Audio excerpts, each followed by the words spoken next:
Along the bluffs of Alton, Illinois, stands a painting of a creature, fanged, feathered, and ferocious looking. The Piasa bird has a long history and lore that suggests maybe this bird isn't as it seems.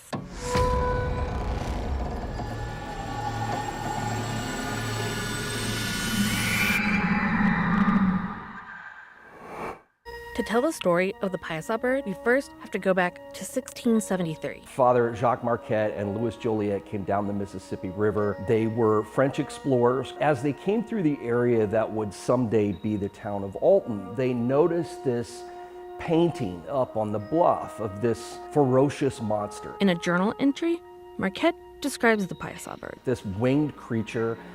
It had wings like an eagle, as it was described, the body of a lion, the claws of some kind of bird of prey, a snake's tail, antlers on its head, and the face of a man. The mural the explorer saw is different from what we see today, as the original one was destroyed, but the creature stayed on people's minds. Eventually, in 1835, a newspaper publisher decided to write a story about what this monster might be. And so he just made the whole thing up. The story varies, but it's about a Native American chief whose people are going missing. And when he finds out that it's the Piasa bird's doing, he devises a plan to defeat it. The chief decides to use himself as bait. He stood atop a bluff, but also tied himself down with rocks. When the Piasa came in to grab a hold of him and carry him away, it gave enough time for the warriors in the tribe to come out of the woods and fill this thing full of arrows.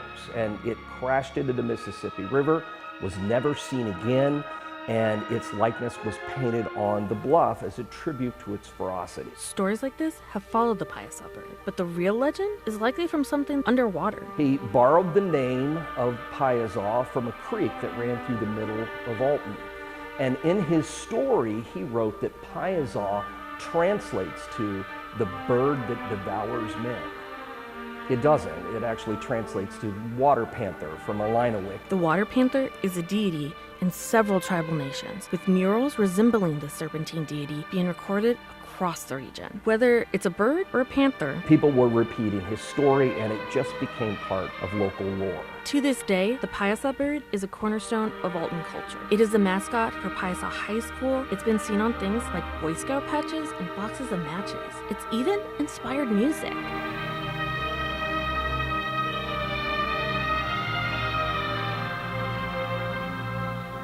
This orchestral performance, named after the Piasa bird, was composed by James Woodward in the mid-1980s. You can hear the only full digitized version on First Alert 4.